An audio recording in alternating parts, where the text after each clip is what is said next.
Pathian chi bai bu kang u o lokal ro u lalpa chaw mo in him takin izayang u kanin chan dam na lungpui chaw mo in him takin ya wang u Pathian ma kunin lo tong trayang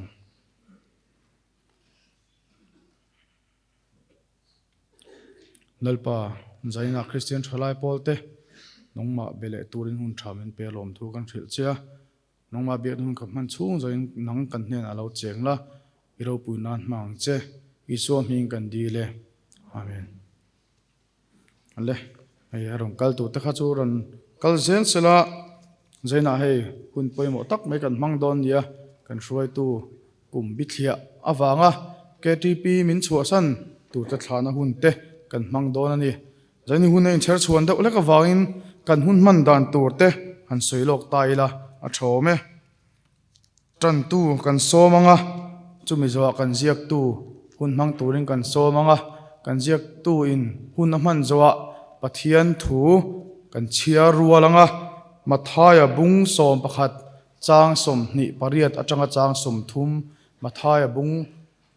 bung som pakhat chang som ni pariat atanga chang som thum kan chia rualanga kan chia rual zawa kan zain kan ding tlang anga Pathian chi bai bu na tholom kan kente kan khon anga tholom khon chungin Christian na bu number zanga som kuana kan sa anga kan tholom te hi tlangwal aral biak zwala hei zaina kan jinga aron tela kan tholom te Pathian ne min nan sak turin kan somanga hei ani hi kan brancha group OB te sub committee OB te bel zai pola te hotel to thin chu tianga kanong bol tu poimo tak lo to thin ania zaina hei mel kan huwa kan tholom te lan turin loin ring ta sela ti chuan chumi zowa thu soi kan ngai thanga zaina kan tha tur te kan hruai tu kan tha tur ten an duang tok in thuan soi sela chumi zowa nin hunan man zowa ngai hruina hlan na hun kan manganga a hlan tu ri kan leader pularam bot saya ania ngai hruina hlan zowa zai kan ngai thanga bulal ming lian a changte zana hianan bulal ming lian changte hnen atangin zai kan ngai thladona zai kan ngai thlak zowa kan thusil tu Pathian tu cha soi turin kan som don ani kan khona tran tuilo somang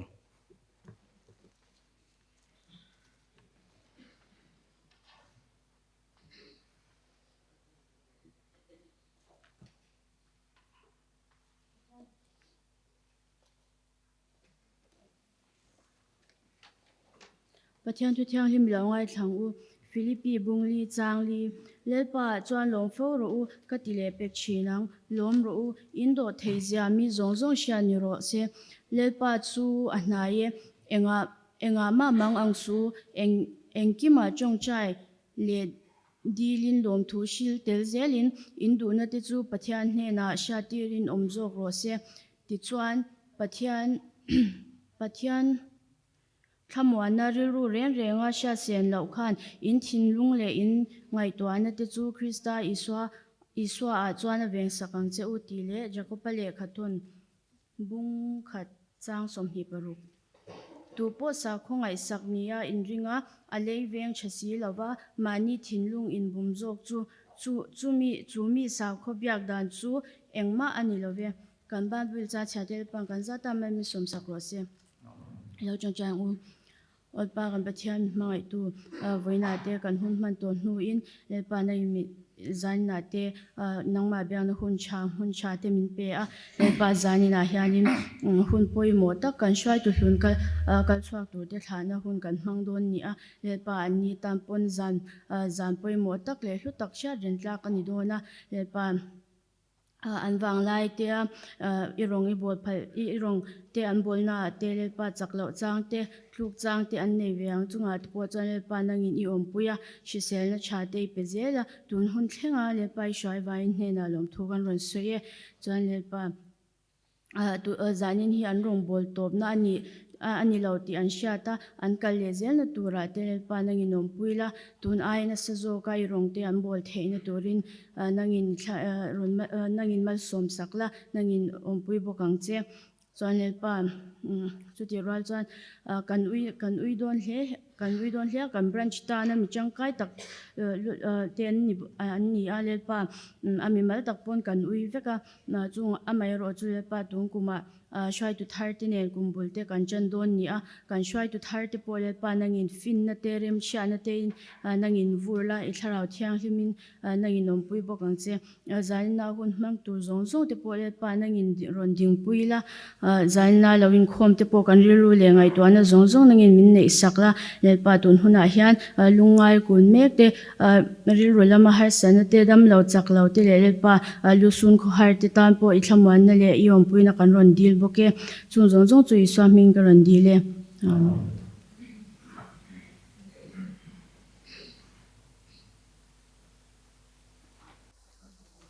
kan ziak tui lo so mang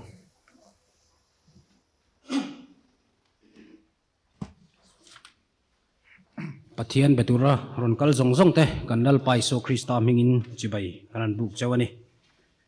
zanin hi kanin khom hi kan hriata kang khan K3P kumbit hia pel tur te thana hun kha ania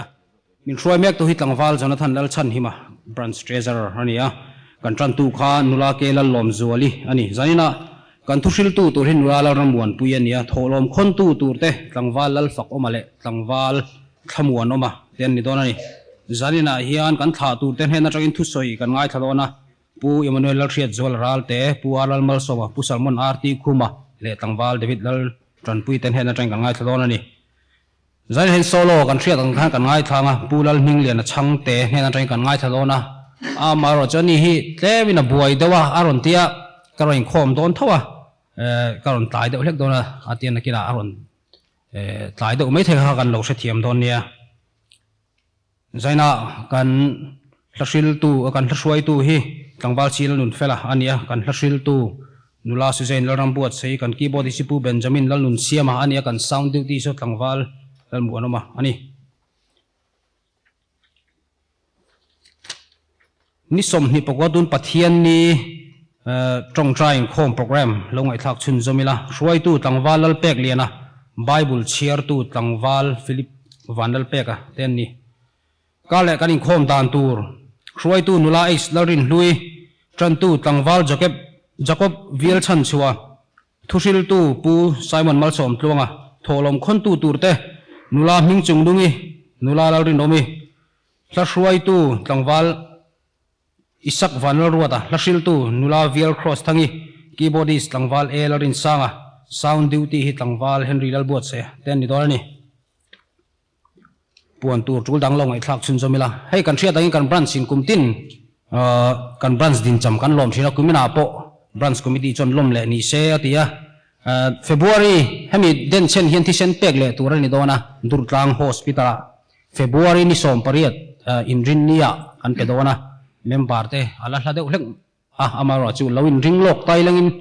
lo in fit lok tai langin a thome thi sen pe thei tur khan nakina thi sen pe khuna thok chok thau tur khan kain ring don nia naktuk zan hian branch committee thudona revival centenary hall thu thelu du nei kanomani chuan branch ziak tu ten hena a thelu thei rangani ti kha lo shelangin a thome kan hriat angin hei conference kan bang zo chia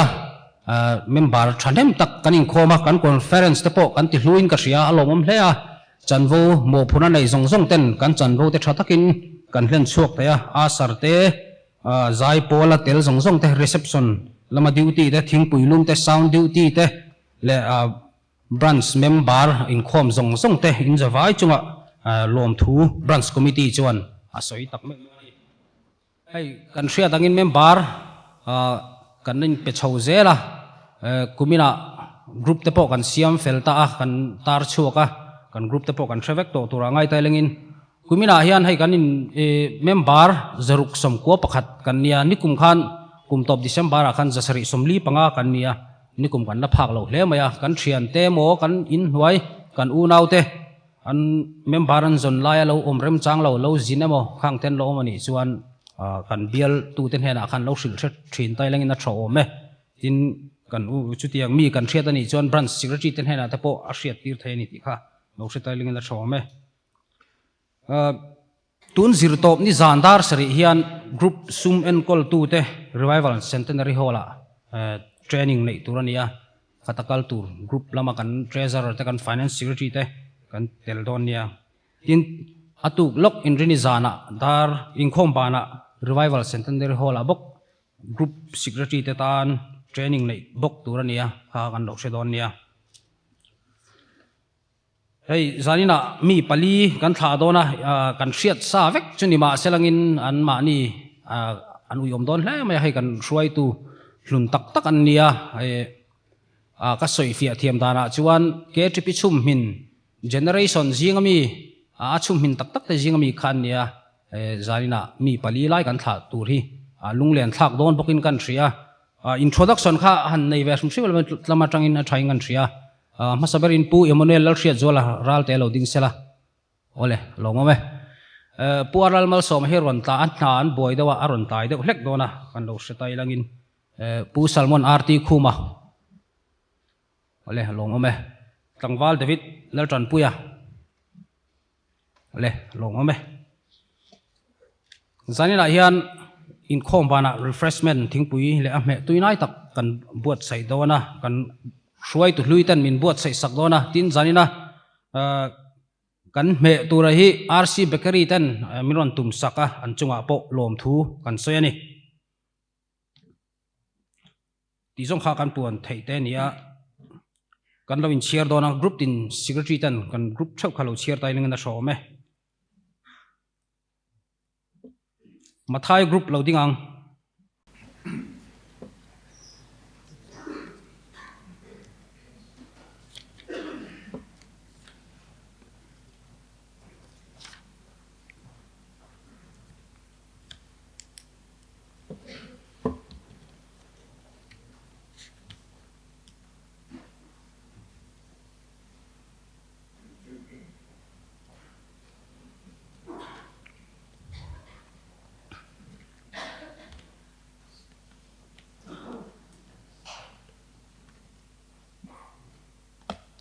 nilai zan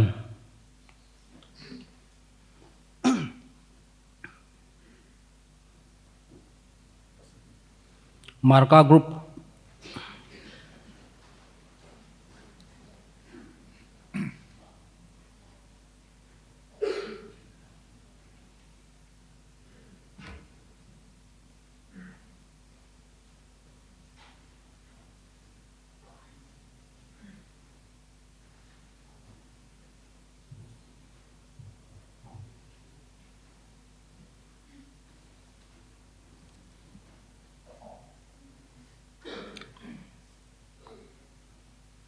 nilai zan khalo ding halila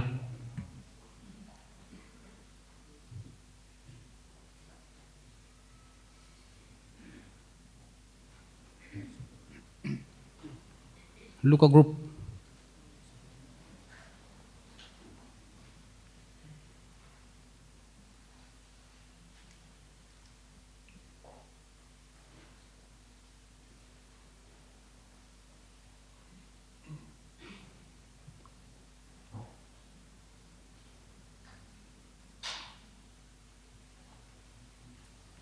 nilai zan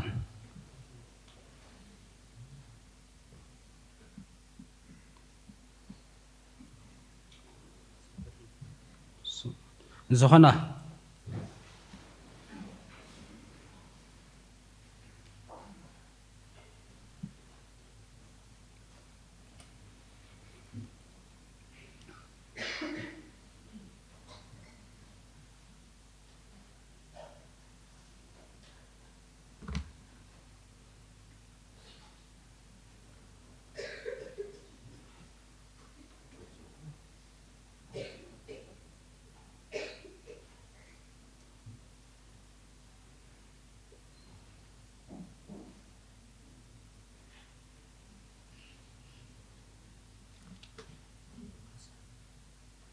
nilai zan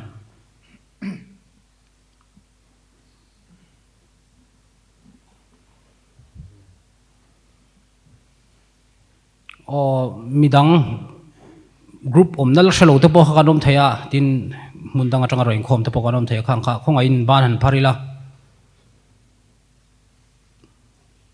ngoro la pharlok khat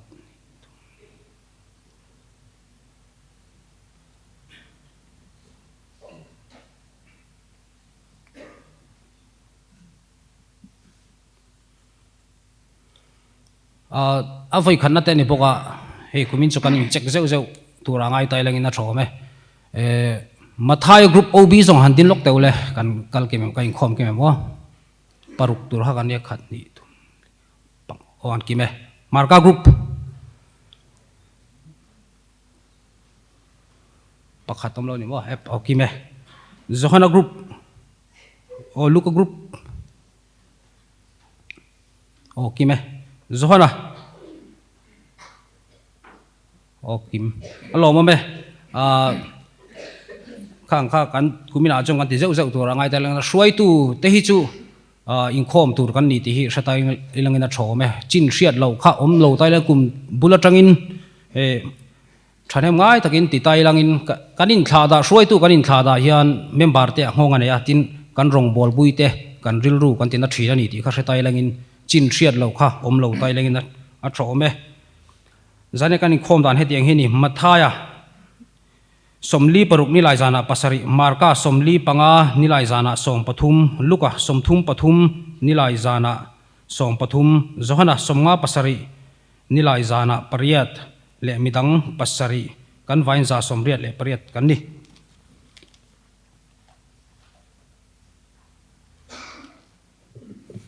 pathian thu kan lo chia rual do nanga mathaya bung so baka cha som ni pariat atanga chang som thum thu kan chia rual anga kan chia rual zoa kan zain kan ding tlang anga tholom pathian chu bai buk na tholom kan kente kan khon anga tholom khon tu ten ron chuak ngal mai anga tholom khon chungin pathian fakle choi moinan christian labu number zanga som ko na kan sanga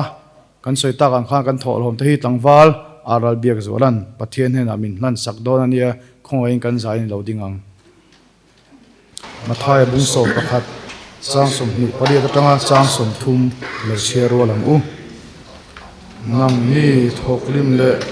phur zong zong te u ka hne na local ula keima ka chol tir ang cheu ka hong kol bat ula ka hne na zero u huai rol le ril ruwa in ngai tlom tak kani hi ti chuan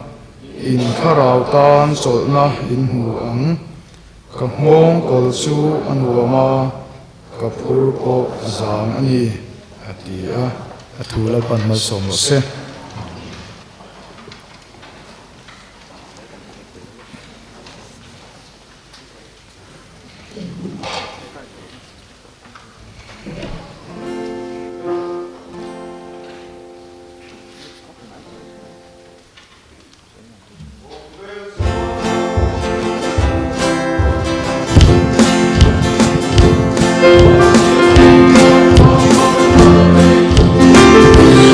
sa suala bautin na kong at siya tina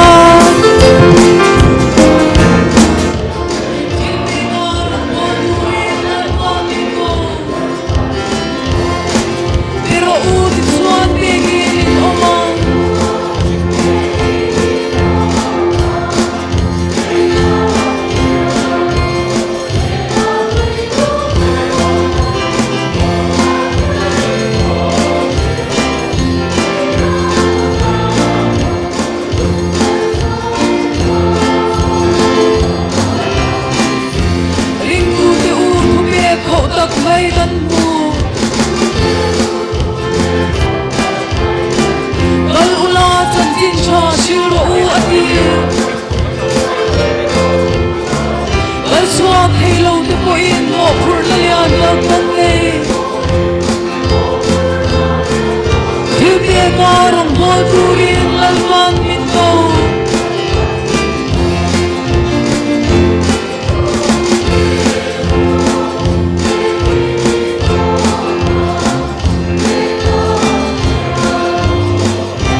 Christian in missionary atanin ko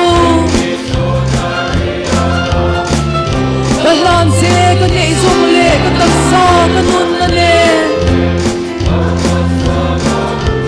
Ita ka ni thisanin min lei to si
Christian din missionary atanin ko Bahlan se ka nei zong le ka taksa ka nun na le Ita ka ni thisanin min lei to si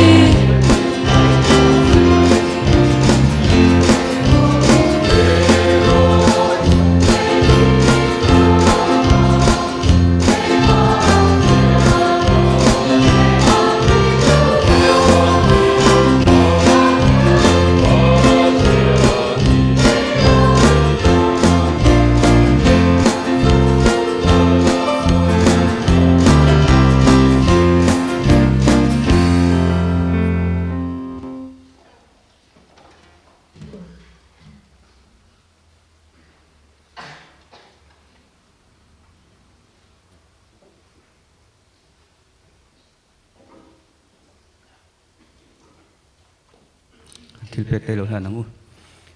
lalpa kan pathian hmangai tu duh tak van ami imi hmangai na lei khongai na zara ke ni Christian Chalai Paul Bethlehem branch member te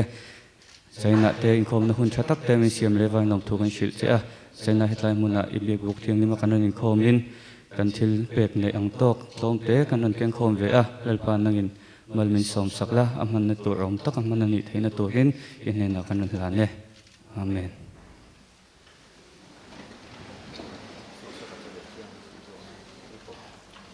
le thu soi na chung an ngai thado na nga hei zan in hi in khom ban na ma te program te om lo boka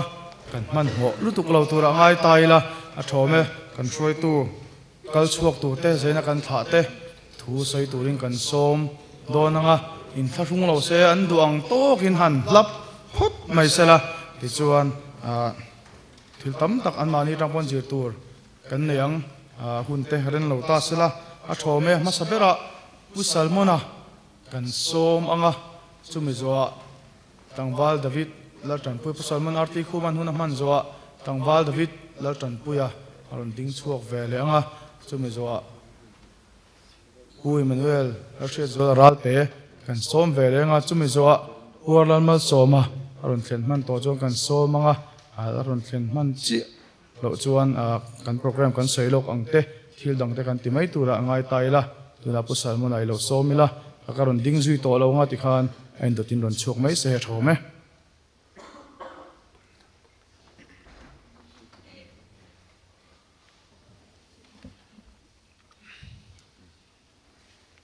bây giờ lâu lắm mình hey anh phơi tu senior zok te anh có masakan ringa mà rồi số anh có masakan ya soi tur tam tak om thayanga chu ti rual chuanin kan soi hnem pole thil kal dan te po dik lo pal theya chu wa chon toy te te po soi kan tu manga zanina hianin hei brunch mewin ni han tha don ta chu nia khor thak don khop meya KGP in khom hun thotan ni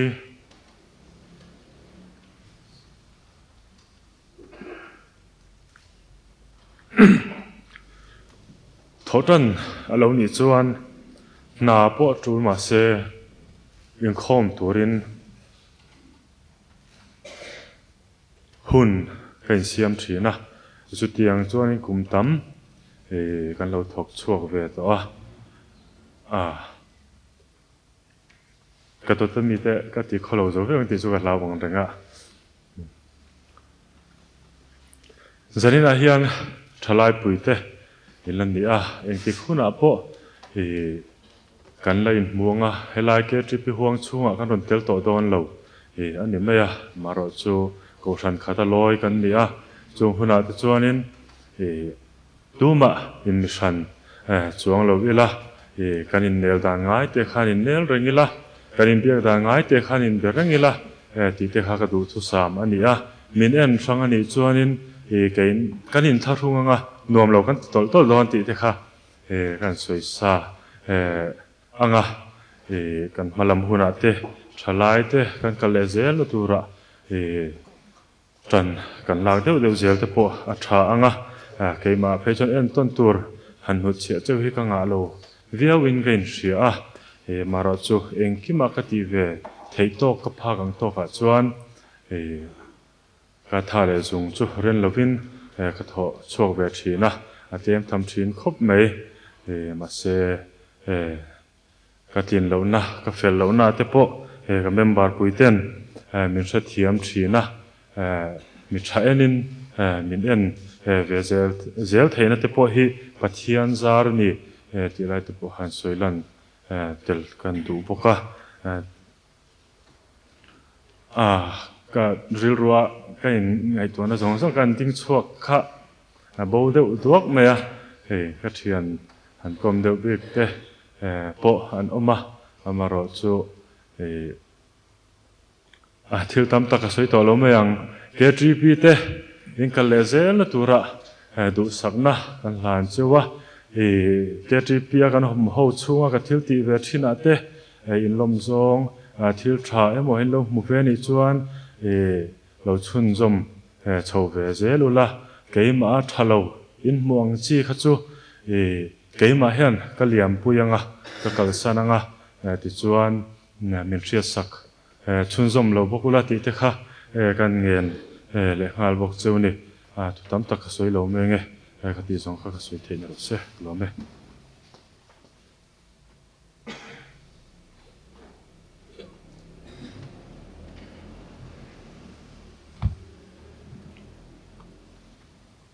Amasain zaina KGP member local khom zong te kalal pai so Krista mi chibe ke buk chawa KGP ya sakha zakwa sab ko pareda chai ke mang chana ke man chana po kuaret kuma kem kan ko thrin camping kan nei kan lim talu tu ka khat chang kha ke mang chana ti chuan khozola te sai pol no pang ber bethlem ko thran than zinga kan khati hunlai kha chon ko ve a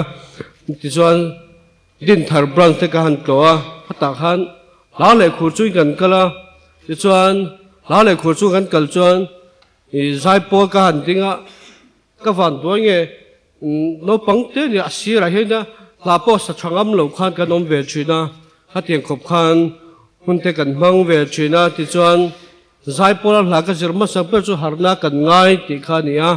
cham pentecost ni ate la te kan rema kan ngei tua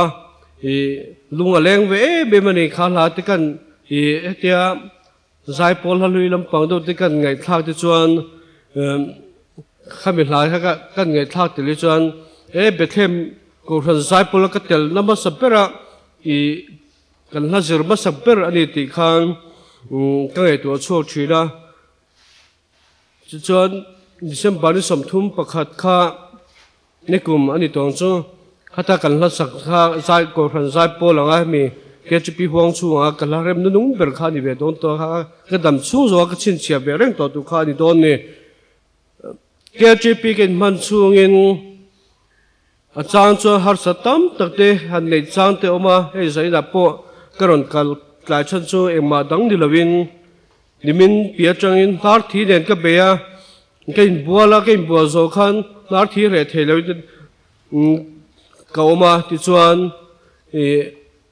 in siam vek to khan karon kal lok the lo wa chuan karon in la pu te nei karon no ka ti chuan in karon chove ta karon chowa ti chuan kal ku ate karon pe chove lo kha te ko pha zai ni ka ngai poi mo a chang chuan ke GP aten hatlan te kan nei chang te emorom bola kan nei cha chu a chang chuan pa lampang that lo na van te thia han in thia chang te po kan nei china tin ke GP rom bola kan nei chang a chang chun luak bor mor chunga chok po le thelo wa kom chang te pom ma se chu tila chun kari rom chu ke GP ke man chungin moi khatma in china kan nei ngai lo chu tuna hei kumina cha rồi mang chan te po kan om ting ka sia ka lo be ma rồi mang zero in man rei po le nuwa min tiang ma se in zina ka chu ba la su ti kha kan cha dil du ani ti chuan hei ni kumate kumma salamate kan suwa tu ten chane ngai turin kan in foi china tu ta chuan kumina chen he tiang reng te hi ai tam te phoi in khom theila ke chip kan tam na nuam kan ti chuan ke mani in kan hlut chuan rom bol ho anuam do ni tin kan se du chu he kan OB te kan brand suai tu te an za ngai thiam u ti kha kan se du buka tin zan hi ka tani hun chin che thak ta ning ka sia hey in se thwa ka nawin ashwaya ka zen ania chuan saite soni se ka naw bukin min pedona hey shoi tu hi no pallai chuan ama hi min ko ro te lulian ti min ko ro te chiri chuan tu tiang lir kan ko chin te ni ala ha tiang in he an shoi the te hi ala om hring ke sia hey kan leader po hi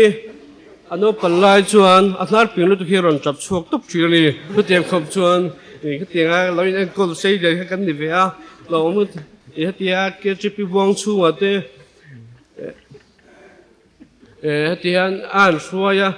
cái nghề u te u sai te sớm biết thế tu thế cái cho thiên lung tắc cái lỗ mà này tiếng hát căn xây đua tiếng helai ya căn helai chang hi cái chip te cái thà ra chia cho cái đu à zara te zan masala ma te nimin chuna ma te kan shoi tu BLKGP conference kan mang zo chawa ta chuan kan shoi tu te khan a che to tho ma se la zaina KGP te kan thana kan chia lok ngem zo su bung som hi pali chak so panga na chain lalpa rong bol hi a chalo o manga in sia chom voina hian tu rong nge in bol don thang me ro in tha tu ten lui rala an rong an bol chin pathian te khange in luaram amor ho te pathian kha keile ka chung te ro hi zong in lalpa rong ania kan bol don ni pati han ke de hle kilam keile Bethlehem branch KGP ro hi chon lalpa rong chaw ni kan bol don ni tin kan tha du chawa kan ma rong bol tam tak omang achan chuan acha cha hanin cha te peilo chang te pawang ni ma sela nang le ke chuan lalpa rong chaw bolila ti kha kan soi dua helai zo suang ei po hian Israel fa te suai turin hun tam takha alo suai to chin ni ma sela alo upatoa a suai the to loi nge he thu hi a soi chu ka nia chu ta cha ke ni po he kum bi thia vain ke KJP kan lo chua san do nia ta kan cha du chu chu nang le ke le nang chu lalpa rong chom bol la ti chuan chu ta chun nun himna omani ti hriela KJP a hian roi bo ze la u lakina chuan in khom te thil ti tam tak ka la nei do ni tin kan sa chu KJP member kan ni chum mari in chunga te chare mingai tlang u KJP kan ni helai wang chung chong ni lawin mari in chunga te ko thana te khotla ga te po niang atiang kheng khan thei to pi chua ze lang u ti kha ten cha ni sela Bethlehem Plus KJP te in kal zel tu du san sam ber ka hana chu ati kha ka se khei to ka ni e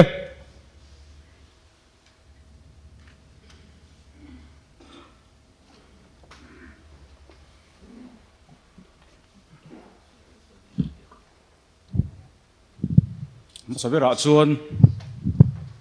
khoi rong bol na in tho tir tu lalpa chu fakin om ro se zanin hi kan sum viewa ka dik long ti ka phau khop mai dik lo bai kan in lama chuan ngai lowang kan ti kan chen tak tak a chuan an dan lo dang khop mai nikum voin ang nikum masa sang hi som pakwa jedori gi som ni pathum khalin in la thonga bulet ka khal thin kha thandar bat dum bal thei deuh kha se da la hrianga kha kanaw in khilama an na thona lama du ve wangin voin ni chiang henin ka thon chowa kum som don kan lawin zoi ni tin kan in zui chuaka ka du na min troi thlenga min ho pui le khating khan arong bol na ate achang le KTP thil ti na kan kal khoma bikina ate kan thei hila bikin le chevel te kan thei hila ka valam le vela tiang vel te khania hatiang kha ani ka in son rei khop maya chuan nikum jedori som sang hi som pako jedori som ni patum khanin khilam man an du ve ta ka wang khanin ka thon chouta veina san bong kona son targo thon turin ka phia khaminia kaum dan kha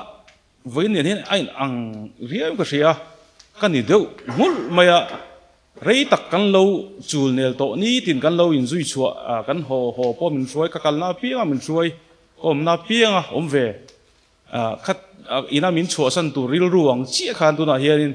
KTP an chua san tu taka chonin khamiril ru kha tuna hin ron lang ta chi chu wang chu ni kai ngei to sa khop mai vein lama Google photo aron lang chi le hal box chi hi chu afu long ril ru article so long ka tia chu ting deu chi chun KTP kan in zui kan thatlai zong kan no kan ti mayang kum somli kan ni ve to kum som ti chuang KTP kan tel to kan thatlai hun chan ve ai tam KTP ka mang ve ni chu wang chuan nuam ka ti a chuan pok a chuang ve so khatlai khan kan throi tu te inan soi thina KTP hi over mei chak om thinan tin che ke pok a chak ve lo ro thema ro chu ta commitment kan nei chu kadam ani chuan pathian in rong bo zel phalan ni chuanin KTP chu kan hun bithia top thleng kai mang ve ka ti chang chon han chaklo chang te han chol cha du chang te po han nei thimla ma ro chu mi commitment awang chonin tun huni ka thleng thei ni ka lom khopin maya heng zong a hian atung kan lo zui pathian ro pui bersela tin kan chung le khatte kan u le nau te kan rong bol pui fel tak kan nung kan zui te le kan throi tu fel tak kan nung kan lo zui to te mi thla te pon lo langa tin tu na kan rong bol pui zong te KTP member zong te in mi tran pui nei mi tong trai pui na ni ti kha kan soi lang du in chunga polom phur kan soi ni tin KTP kan in man tran tir boruak ka ngai to hianin tunang din mun kan ding theng ti po hi kan ring phangai lo hrim hrim helai keimani hemi kan in atang helai mo leng kira tanga helai tolo paro sakate in phei veli group khat kan ni thina tlerol te kan nia sang ka ko som ko paruk pasari paria chawvela khanin member po kan ni chi lo deu ni ti chuan kan telpui tur kan nei lowa kan thian kom de kha chut bani khatvel chau an ni mai thian bani khatvel kan nei khom thin ke mani ang rual chunga chon tolu parwa sakate nen hianin kanin thurwal thina ti chuan kan nga ka mani pon kan kalngam ngai lowa ti hian kan nga ka kanin som thin ni group khata kan ho kan som thina kha kha KTP kan bulchan na ni a fellowship ate kan tela in la hriat in tha tolo mai the pu dang te ina son rum kha chu Christmas a lim takin pathian faka KTP fellowship KTP sanga fellowship an dimela sol fala Christmas pol leng khom khawma chunga ta chun kan vatel ve no mi kan ti khop me chung tuna an in ding me ka so nga ta son kan tel ve thini ti lai ta ka mi tha lo oma lung te pol leng le ma ya sang ni le pani vel train active takin kain manga zir lai ta kan ni wangin kain mang thalei thei big chong lo wa kain khoma ti chuan fellowship ate kan tel thina pairoma kum thum bor vel kan oma kan ombowa anon let le a sang ni kum lai hol vel train kain mang so tan le a ti chuan chu thleng put atrain bul ka tan ni ti kan soi ve hrim hrim teang e tun lai KTP rong bol sang kan soi thina thu thleng put atang bul lo tran hi chu alo fu nge mai ti hi ke man lian teu mai hen oma he ta soi tu sang te le midang sang te soi thina kan soi tu ta pon soi thina a bul tran na hi alo poi mo khopin kan ria chu wang chon thu thleng put atang bul kan tran theile tuna to pa kan khar te hi ka lom hle maya group lama te OB te kan ni ve a tin branch sa ni paru ka tangin han om trana sa ni paru pasari pariat sang ni pakwa tangin kan throi tu ten an pension ta ka wangin hei kan throi tu upama mona mon sanga pa te tin upupui te a bi pa te an om to lo wang anom to lo nu kan an lut ve roya hian kum som le pali lai me obi ate lo min committee member nan chun kum som le pasari te lo ni ve ka lom khop me tiang hun chen kan mang thei kha abik takin lom thu po ka sei pathian na po lom thu ka sei thrin ani ti chuan chanvo ka de ma sak per hi ka sei fo to a tholom khon ania KTP a tholom kan khona chon chanvo KTP chanvo ka de nun per chu branch KTP a ti na ni chu branch KTP a kum sa ni som ni le pani kum lui tha zan lai khom ka soi bok ani ka ngai to le hianin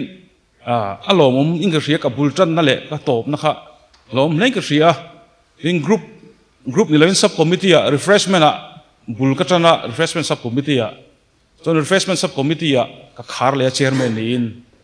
chon KTP ka tlang ni la chan hi sports wang ani de pakhata chon sports an nei thina kumtin kan throi tu te hian in som thrin ni chung chon sports subcommittee chairman in kan khar le a mak hi ka ti kan ka chu thianin tiang thil thleng lo tur ka ngai a thleng tat mai hi pathian min roi nei varo puam ti mai lo kha chu soi tur min kan threlowa chulai te chu kan soilang chak le maya hi chuan KTP hi kan nu na bet ta KTP lo khovel dang kan nei lo ni thian te veng dang ate nei ve thin mai la KTP kan tel thina wangin zinga bial kan fanga group phoi tu kan ni lai te branch apon ni thowa chuna enlo kan ne Sunday school tlailama fellowship o ma jana tha zirania tiang reng khan tho tan za lo nia tiang khan la kha zirnen akara committee engeng mo natlang alom ve chuwang chon thian po kan kom man lo veng dang thian te po ka soi fo thin chu KTP ka rom bol pui te ka thian thaber te ni ti la hi ni chulai chu alu nei ka ria thian charna hun thaber chu KTP hi ning ka ria kan throi tu te tiang ka in kom chho dola ti khan ai ko mai ve mai thian an ding ha zel mai chu wang chon thian charna thaber chu po KTP ning kan thria tin pui thin na ko nga min roi na sa le maya kan ra tur kan dai ngai lo min dai ti ra ka tel pha lo na tur hi min tel ti na sa mai ni abikin KTP mi nga kan wa chuana ami mal ang phei chonin wani bern pol ni kan thria NEICC oye khompui ate bilai o palai te ka ni ve thea tin ATC ate tuna Calvina kan ti tak mai sang ni le pasari poruk chowela khanin Calvin Study Center ada khianin seminar anga te kalau an kal vele to ha ta ka ngai to khanin KTP hi kalau chen he mai hroi tu te du sang na boka dong sa le ning kan thria chung te chu ka ril ro ma hola ka tel nem khopa in hrianga por sang sang hen eng mo hi chan lo ne an nei nuala class group ni se class group pa ni se nang president ro de ti khan kan ni chowa chu chung zong ka tel to na zong a chon pola chon KTP ala thapera a dot tu po KTP tho a pathum na po KTP tho ti la hi order kan sei du ni min puitlinga min ngai ha ringot mai enga ma in KTP shoi tu kan ni hianin min puitlinga min ngai ha la ani chu ani hi leading part la thei tu rin a thanga tin min hu puitling hal em mai ni chulai te po chu KTP na min zirtir vek ning kan ria tin computer a tia han chut te poi ka thema chan chu KTP wang ani group in chanchin bu kan CM3 na tun mai in tu la chu kan CM to lowa group a sports dona hian chanchin bu kan CM3 na group tin kan CM3 ni ta chon kan thiam chong lowa kan zir chopa KTP computer atang te in lama te kan su chop ngok ka chu ta tang chon zir le to chong lawin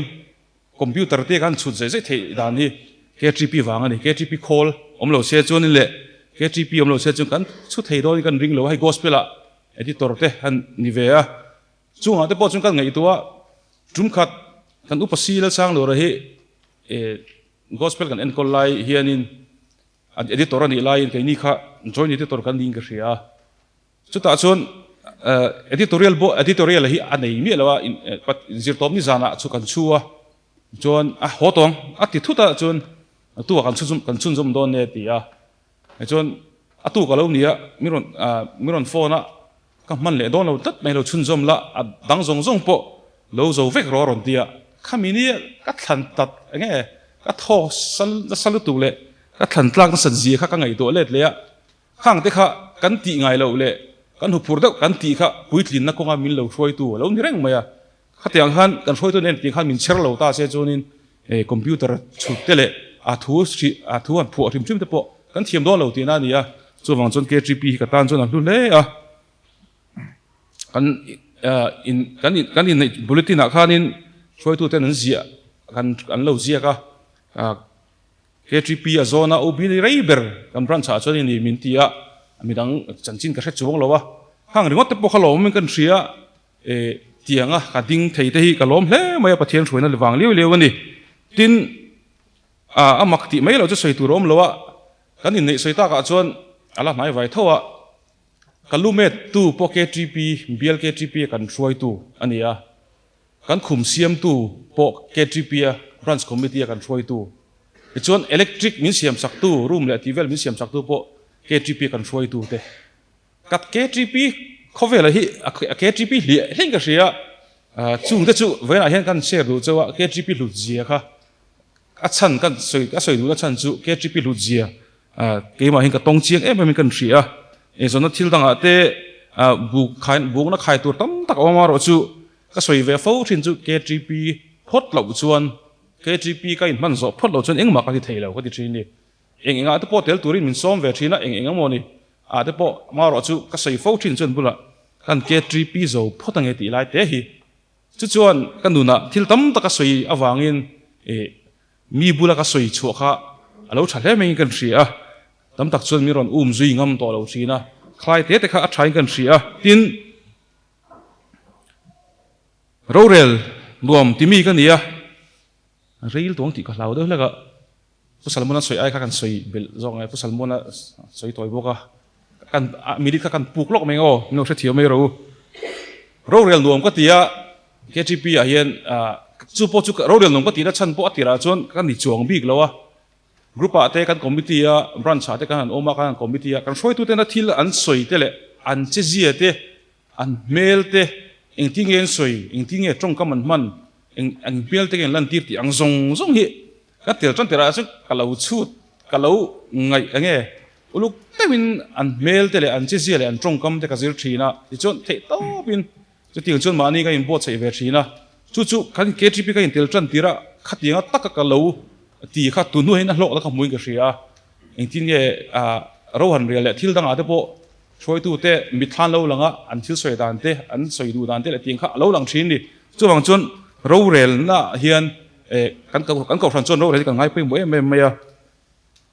tharau kan ti bok ni chuwang chun ro rel thin kan ni na la hian Christian Chalai Paul te hian ro rel kan thiama kan teimak le zol te ngai ka ria committee na tun na ya group ani mo branch ani mo sub committee ni mo din ga in chu to lo din in chu zelang u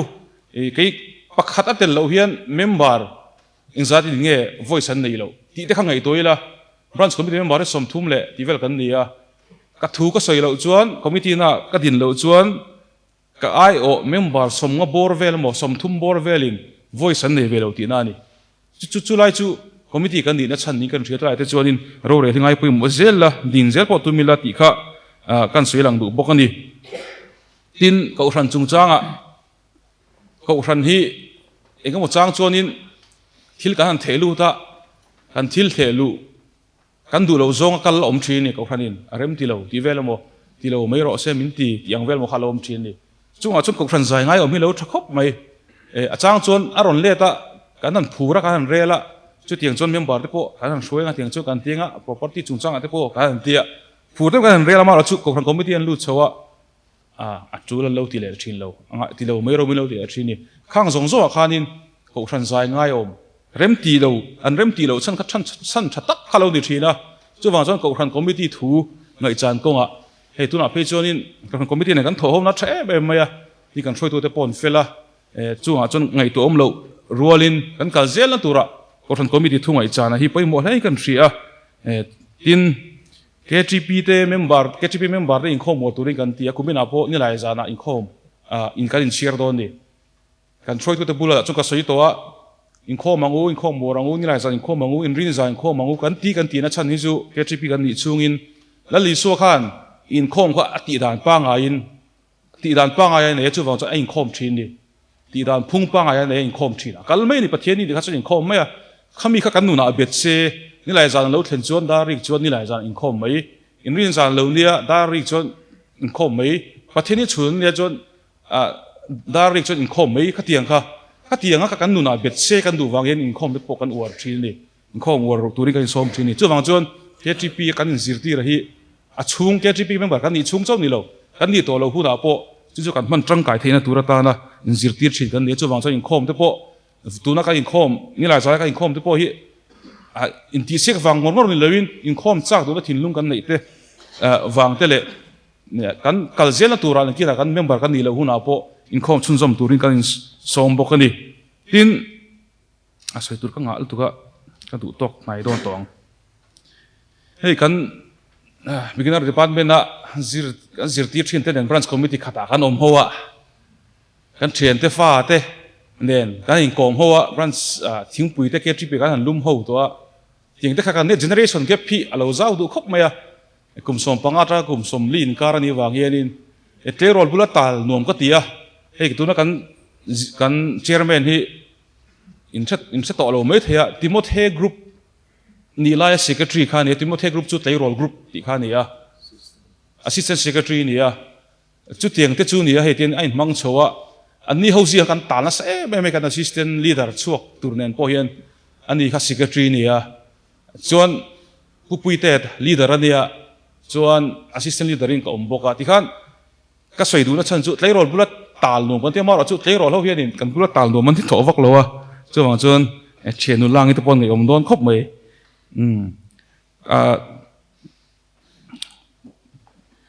ti chuan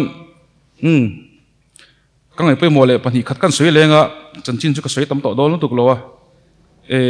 KTP thil tum pali kan nei an thil tum pali hi group shoi tu te branch shoi tu te hian kan ril ro da rangila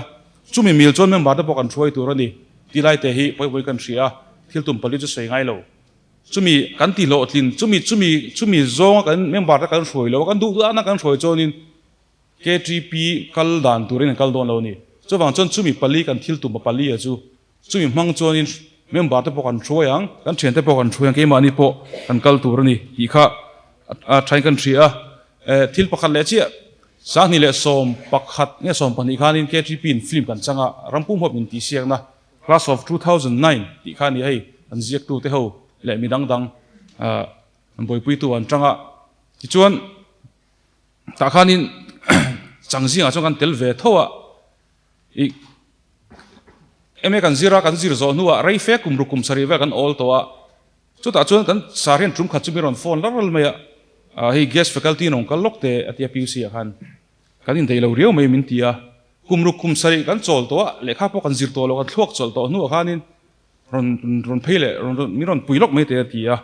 sang hi som pathum kum vela khan ania chuta ka ngai toilet le chu ka ngai toilet le chuta ka ril rom chu kha film kha changlo taila PUC hin guest faculty kan ni kharing lo ka ti ni Facebook a khana lo muning ka ria le video ve lo muning ka ria e thariau tura min ngai ni ka ringa ka that lo zia ka ria ka zirla po kan zir to lo kan zir reilo to lo re wangin thiam po thiam ka nei to lo amaro chu ka nar hre sia hi chon kan kalta khania chung ta chu kan sei du na chan chu K3P a khanin ta khan film lo chang lewila opportunity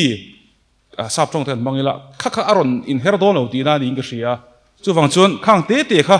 e keima chuan mal som na local ni kan ria lom om po ka ti le maya hei K3P ru kan puta sa ka engam model hleka han engam model hleka nom sentinan hei tuna phechun text to taxi ti vel tele taxi thang nei te po kono ma e zon na thang te po chuta ka ril lo ma saber zela chu K3P shoi tu te mo K3P member te kan be ma saber te ti ni zela ni engam taxi po mang do ni la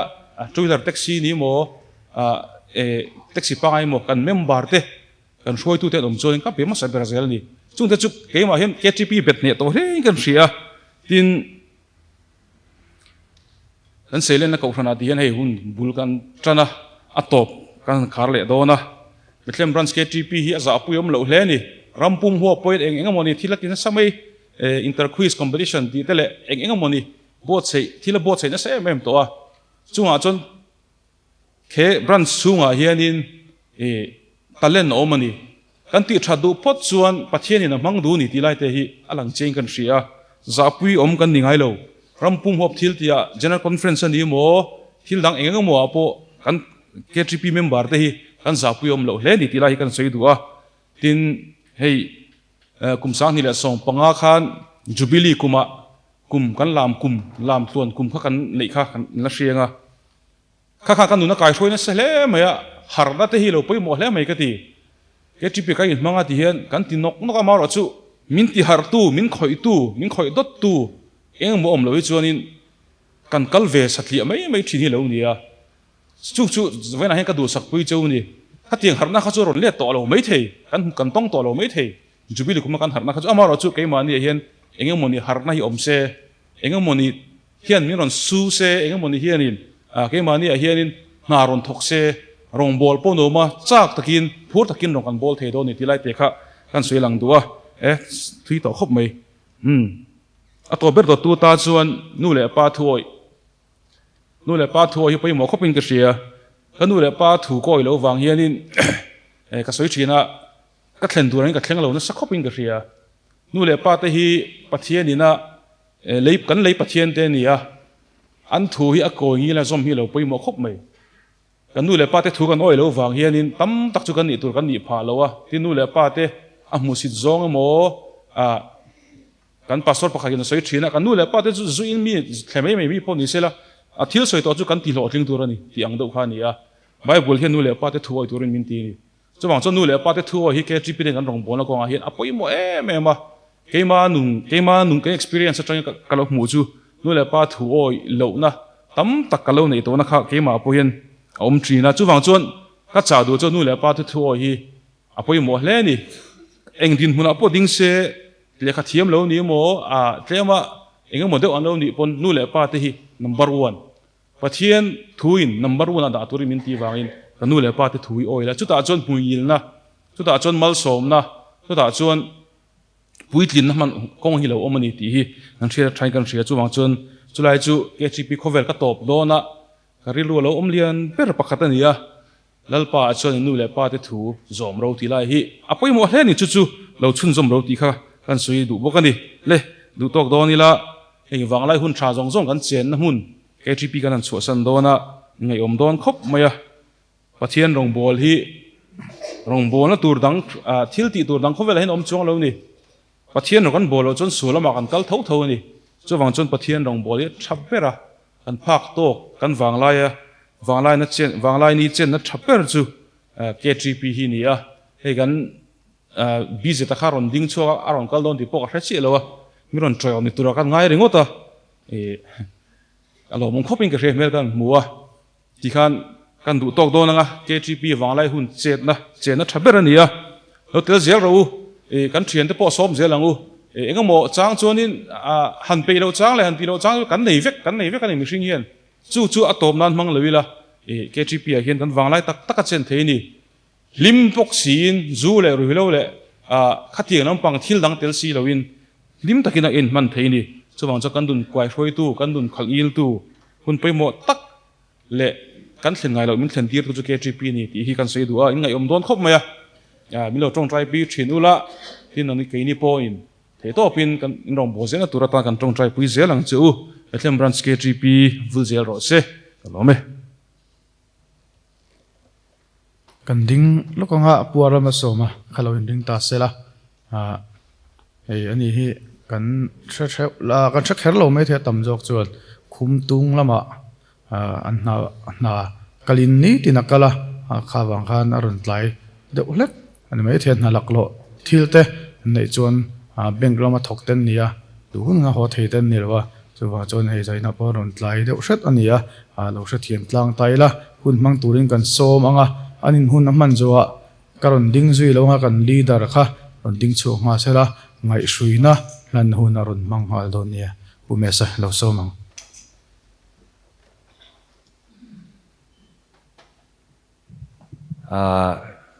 kan soi du te kha ka hril atlai lama khanin ti ngai na om lo don tatlat mai ka thlen hunu na karon thlenganga katia rukle minute som thum panga vel bora khan ka lo ka lo thlenga ni lo rukle chuti vel bor jong ka lo thlenga chuanin amar chu karil kha tram tol to ka voina thingpui dore pakhat che oma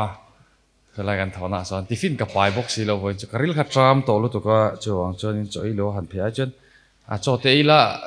in thak vela necktie te or vela an lo ban man tak le bana sai te san ta thak an lak pui ve talang chuti ril ru pu de khan karon phia amar chu kan soi tu ten thun lo la soi me ka khang te kha kan ron soi zoka tlai lama dar ni vela khan in chin fel kan tum to ma ro chu khol lama har sat na kan han nei ta khol lama har sat na churi nain dar kar hi lo liam ol khop maya chung pe wang chu ni ka kan soi tu dang ten thil ngai ngolom tak tak le in fuina tha tak tak te an ron soi to angai nom ka ti hle mi thla a ron let te po tam hle maya eng mo kan han fui chiam tur cheu khanin engma fui cheu tla kha ka om vak lu tuk bik lo ma ro chu in fui na lampang mai lo deuh khanin KTP alung len thak ema dona na chu wang chuan KTP kan hun man ve thin chen khat te eng emo kan share ve mai chunga in nui ti zat tak le aza ni mai sela zat tak lem lo le lo ngai thaliam tamai ta ula ti vel teril ro lo omani na chuan in rem chan le nakina pathian thu ka du nang ma ni thanan chu han share chu du ka nei boka ai KTP hian kanun hi alua thuk le han kila ani na taka chuan in kanun pumpui hi KTP ni deu top mai zok in ka ria nimin lama khan in conference a khan ka thu soi na lama chuan in tlema zong chu ka soi to a then chuan in ngai thla to in ka ringa KTP chang han over top pakati tur hi kan ngai to thina awang don hian ka ria amaro chu music lampang te kan boi pui tel lawangin ka lampang thila te chuan in kan na ti chun zom thei tur a te ngai ta ila thil hote te kan soyanga KTP a hian kan in chia na sa ve boka chu wang chuan van nei ti po hi ka van nei pui ve a KTP hi Bethlehem veng lai ho an in dan ma khan kan bial pakhat kan ni lai khan bial sport te poi kan nei ve zau zawa chung kha chu bial sport a khan in Bethlehem vai veng lai feel a khan in khamini khan in volleyball vel kha kan ti ya eng mo kha chuan kan branch lama tang te khanin kan tel ve a hote khang ka che sual kat la sual engmani pal dewa ka khu phi chete hianin he pem ve a na lu tok po khan chong lamar chei ke te thil chu thil ti a chon engkim hi a over hi mo hi heta thian te va pot po ni lo thian te kha va tlan pel ta se engmati deuin khang te po kha referee ten football a po red card te an pek lui chin ka mo hei a borok ti limam turang chi khan ka na kha an lu tuk lo ma se engmati kha chon tlem kha chona sen ve de sera chuanin hei ro pui lu tuk khan min ball chho vel ta pavilion a khanin medical duty te khan oma chuanin medical duty pakhat ka kut kha dam zeka chuanin a chelu tuk lo boka kha wang khanin kan thian pa pakhat khulam pangami kha chuti lai chuanin phone kha mobile kha ve than to a number min lo dir de chuanin tunge ming hrim hrim a kha te kha ka ti ve a chuan nu de fe a kha number kha min ti har khop mai tu lai anga whatsapp a ok lo tiang o te whatsapp hanin thon ngal jong jong chi khan alla ni lem lo ta nu fe a khanin min pe a chuanin min pek pa khanin khanu chanchin kha min hril ta reng chaka kianin solfa vai thiam deuh kiu deuh o man ti lo ti tu kha lo ni o me chu KTP wang ka mel hria ta ni chumo chuan hroi zel anu hi lo ni ta dai mai ni chu nu chu dang kan soi leang volleyball khan soi ta ka chuan ka thian te ho khan an soi muk ren run lu to ka khalo lampang ha kan non soi nge ka ti dewa volleyball soi ta ka chuan ka ku thei hemi hi zum te u hi hela kuding lama mi hote a po henan le mai thina heti han ti deu hlek de nga ya anu ma tian ti han anna le mai thina hote ka ti enge mo pal hianin keyboard han me la ya kutan ai khir pal mai te hi a sam riau ta tu no de hian a chan chu KTP wang bok ania an sport a khati lai khan tun lai a chuan basketball kan warang deuh khan khati lai ka chuan basketball ve kan la ti lo volleyball kan beng final a hian puro minga kan tualu paro minga hi ei zo din ni pa hi tenen khan group in ang lawa kan ama tlangwal ti hi rein ko thi ni kan nia kapa poi kapa ti ve mai boka pusi di nen che khonin ka sia kapa hi kapa ti thlap tu hi chuan tlangwal trăng masaro ka chena don nia kha tia ke kha i thei i du ang to khan ron trăng la ka lo dang sar che ka tia hei kan in set tin volleyball a chuan le lam mi chu spike chuan le lam mi ke chu lo block tur vel chi in han tiang vel kan cheta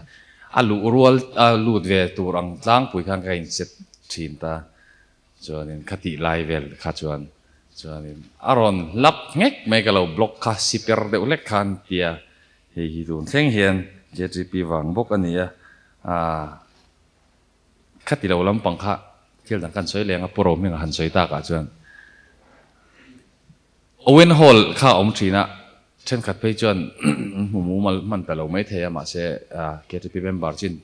chuan kan the tlang puin ka ringa committee branch committee min ruat hlim khan deuh khan ania eng keima ni kan lu hlim nge a eng kum be ka chia lawa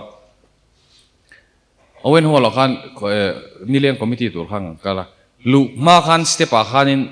kan ding dun ta ni tlangwal hei englo wai me a miron ruat boxia a kop apani tur chuanin katlin donin ka helo KTP la mi katlat ti vak lo boxia wai me la mi KTP la mi ka phasok mai dang man ka te ma se ka shrei de boxia ka ron kal ve rim phota atia enge ke mokha kan choi na ai thei lu tu kong ama ro chu copy thei lo i lo rau chuan KTP lam zo ka hian om ta la wai me lam chu roi tu ni kero pona ti thei thau boka a that zo ka ring kha ka ti ve ni chuan atia chuan ti khan KTP lam khat lang ta thei tu na din mun chu kan thriat ta hi mo KTP lo thang ei mai kan leader kal chuak ta khan on soi zawa Bible quiz ti vel kha ril ru mi thla lo virlet ngal char eng moni ka film kan han siam lai dar som pani hi chu enga ma ngai lo pol ho kha kan nia ke ni ho ka hei pumon puya kan secretary te invel bora te kwan zan lai pel la khan eng mo kha kan tina sa karil ro lo lang taber chu nang mani hei kanan chu san don chewa fui nan cheu po han man ve rem changa ta nan man kan du pakthil pakhat om chu khati lai khan itilo me ang kai ni bran sang tan chon han ti ang chi kha kan nei vak ngai lo in ka ria enge mo kan han rot hian ti la hi kan ti mai zela kan han tum bon ve thei khop mai a khang ni china film maron soi tak te kha crane sap hoina an movies vel ti mu nom deuh tu pakhat nia kan ria chu hetiak khati la chon tiak ku ta ken vel mai khan ta ke ni hawa khanin larei lo viau ma se KTP level anga chon tu nanga po nei lo khatam ta kan nom dong ta hei drone te alo om ta zo ka tu na chon drone la om box si lo khane camera ringot ta ko ta han ken a mu nom thelo hei sap hoina han kaltir deuh pup pup ang chi kha kan chak ve ta crane an mangani ti kha kan se ve ta crane KTP level a crane han nei kha chu ti ngai nam lo han ho tur kha kan rem family ti bel board te kan a to an ti thin box ya hei kan troi tu te zinga mi rek sapa hi mi thuak tha el tiang ania banner zong zong te po hei nge ni kha lunga hetia i than lungan kherang dewa lunga khera khami ang dewa lang turang chi banner te po ka ho khan kan lo jem to thina chon rek sapa kha pu samuel kha an bele top maya a thua kan vor vir tak taka crane khatiang chi te kha kan nei ve top maya chu mai ni lo dolly an ti hetia paralela local na camera heta anda top ta chuan heta lo tol dil na turang chi panning vel siam na turang chi khan de bo kan siam chop ve top zel maya kan test na masaber chu pu mon pu ete in chung tu na an hung tak mo ne varanda kha om thina lai vel bora te khan te kharil ro lo oma chu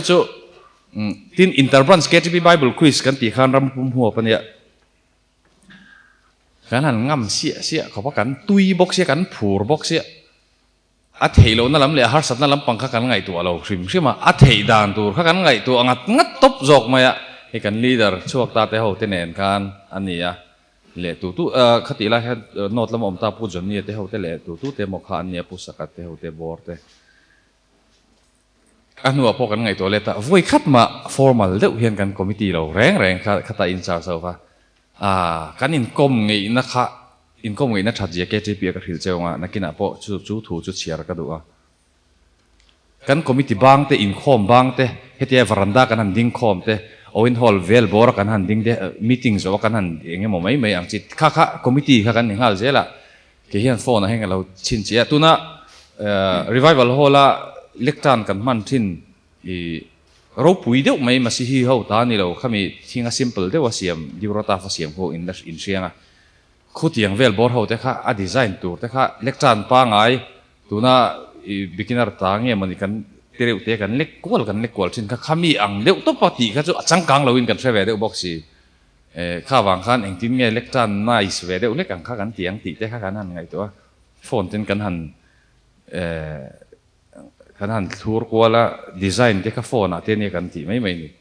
kan tia ti kan ti ve mem thei kha lo ni ya mi khan an lo hlut ve zela khang te kha ka ngai to income ngi na thalai pol kan han tel ho income ngi na hlut je te kil pakhat a KTP mi a bethem chung chau ni lo pakhat tu te tan in emo chuan in ngai to na chok tho tu te pon mai the ani lem lo pon ngai nom ve hrim atan soina rem chang kan share lo ang chau aruna chala kan kala sinot zai pol tit kan ti dei nge kan silver hrim chunga in nge motivational lampang ani dan tur po kha ka thiam chong lo ma se kan silver hrim ang chau aruna chala kan kal tum chuan in kan van doi khopa ba sin kan kala ni le zan ni nge zan khat o ni le zan o zan khat le ni ve lang ani chu kan tlan char ta mong le nung jang hi na lo lai om le zeu tiang vel tu ri ni to ta ni bas khan kan tlana ma ro chu kan uang pe hrim ati khan kan ti him thave zela chau kha chu kan chau ve to ong ranga chuan azan hi na khan kan tlan tleivar thak pa ngai chuan kan tum mun kham aruna chala kan tum mun na kan thleng don khan ta chuan ma se dar kuavel bora khan thil kha kan lei lowa tluan chuan dar som vel bora khanin arunachal nai deuh laia mission compound kha itime ang kan mizo missionary te ho omna ang chi kha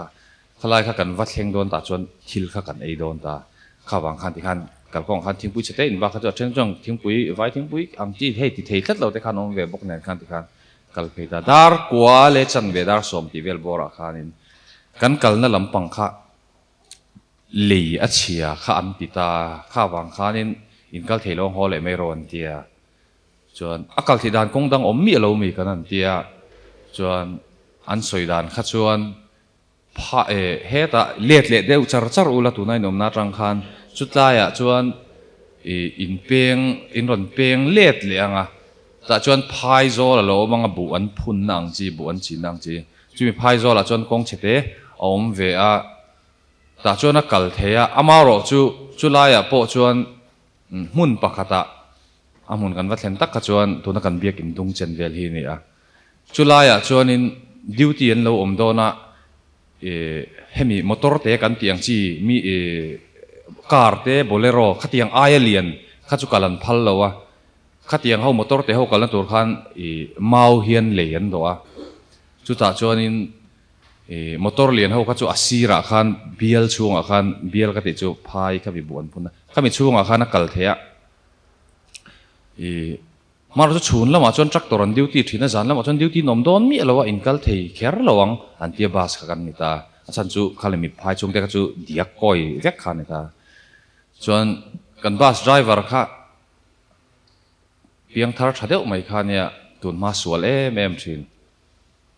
เพียงทาร์ชัดตาเอ็มไม่ขันเนี่ยอันนี้ขันนี่เฮ้ยเลเจนกันนี่เป็นตัวบัสมันข้าปุ่นผ่าโดนช่วงละวะปะเทียนจาระกันกัลตัวนี่อัติเวเกมันนี่จอกันอันนี้จนเล็ดเพราะแต่จิงละมาคอยน่ะตีดานตัวไงตัวเล็ดทศกลมกันติบกันกันกัลเทียงกันกัลลังให้เลเจนกันนี่เป็นตัวขาติเวจวนนี่อันนี้ตะกัลโมกันเทียกันกัลตารินนังเงยขันอันจานลูดโดนตาต่างตาเดียกขันริลอัตรามตัวจันไลอันนี้ตัวบอกจวนบัสเกจวนเลียนติกันเสียซิตี้บัสสังเอบาสเกครับพิลเพย์ตักมักไม่